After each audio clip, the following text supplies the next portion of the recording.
भक्ति के जोत जली हो, कांधे पर कांवर गंगा जल साथ, महादेव दिखावत बाणेरा।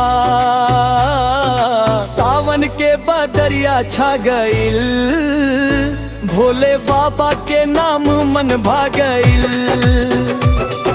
सावन के बदरिया छा गइल, भोले बाबा के नाम मन भागइल।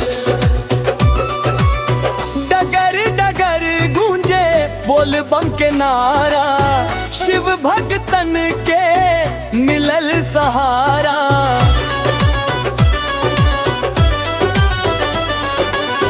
तोहरे संगी पावन सफर, भक्ति में डूबल हर एक डगर। महादेव के नाम जपत जपत, थकानो खुशी में बदल जाप।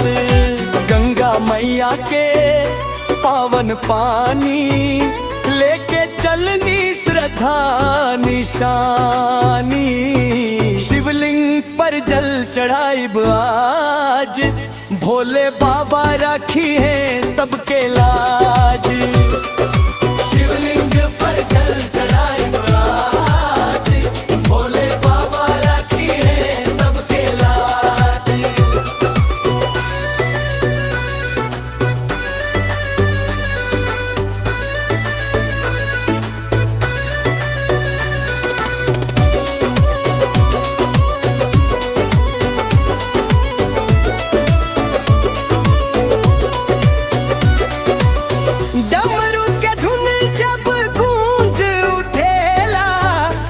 भक्त के मन हर्षा जाला,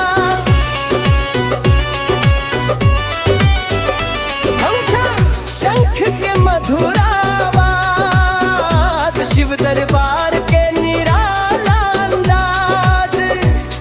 बेलपक धतूरा फूल चढ़ाई, भोले बाबा से असीयस मंगाई। सच्चे मन से जे माथ नवावेला, महादेव ओकर भाग जगावेला। बरखा के फुहार तनवा भिजावे, भोले बाबा के याद दिलवा बसावे। हर कदम पर विश्वास बढ़ेला, शिव कृपा से जीवन संवर जाला। महाकाल के महिमा अपार, सब भक्तन पर बरसे प्यार। दुख दर्द सब दूर हो जाला, भोले बाबा जब साथ निभावेला। सावन के हर सोमवार प्यारा, चारों ओर गूंजे जयकारा। भक्ति के चढ़ेला, हर चेहरा खुशी से खिलेला। चला आज मिलके दीप जराई, भोले बाबा के महिमा गाई। मन के हर इच्छा पूरी होई, शिव कृपा सदा संग संग होई। ना धन मांगी ना मान मांगी, बस भोले बाबा के पहचान मांगी। हर जन्म शिव भक्ति मिल जाव, ऐसे बढ़ के कुछ न चाहा। हर हर महादेव के गूंजे प्यार, खुल जावा सुख समृद्धि के द्वार।